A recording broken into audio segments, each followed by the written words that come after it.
ভারত বনাম ইউএসএ একাদশ টি-20 বিশ্বকাপ 2024 এর পিচ রিপোর্ট। একাদশ ম্যাচ 25 নিউ ইয়র্কের নাসাউ কাউন্টি আন্তর্জাতিক ক্রিকেট স্টেডিয়ামে ভারত বনাম ইউএসএ বিরুদ্ধে মুখোমুখি হবে ভারত বনাম ইউএসএ। দুটি করে জয় নিয়ে গ্রুপ এ পয়েন্ট টেবিলে এগিয়ে আছে এই দুই দল। ভারত তাদের শেষ ম্যাচে পাকিস্তানের বিপক্ষে 6 রানে জিতেছে। ইউনাইটেড স্টেটস অফ আমেরিকাও তাদের শেষ ম্যাচে পাকিস্তান বিপক্ষে সুপার ওভারে 5 রানে জিতেছে। প্রথম এই দুই দল একে অপরের সাথে খেলবে।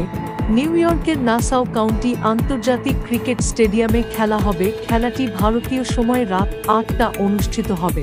নিউ ইয়র্কের নাসাউ কাউন্টি ইন্টারন্যাশনাল ক্রিকেট স্টেডিয়ামের পিচটি একটি ড্রপ পিচ, যেখানে এখন পর্যন্ত সমস্ত ম্যাচ কম স্কোরিং হয়েছে। প্রথম ওভারে পেসাররা বল সুইং করতে সক্ষম হয় বলে প্রথমে টিম বোলিং একটি উচ্চ সুবিধা রয়েছে। খেলা শেষ টি-20 ম্যাচটি ছিল বাংলাদেশ এবং দক্ষিণ আফ্রিকার মধ্যে, যেখানে 13 উইকেট হারিয়ে মোট 222 run.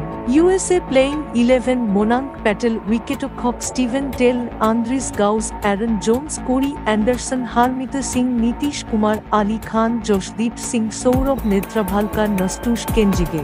India playing 11 Rohit Sharma, Virat Kohli, Suryakumar Yadav, Rishabh Pant, উইকেটরক্ষক শিবম দুবে, হার্দিক পান্ড্য, রবীন্দ্র জাদেজা, জাসপ্রীত বুমরাহ, অক্ষর প্যাটেল, আর্শদীপ সিং, মোহাম্মদ সিরাজ।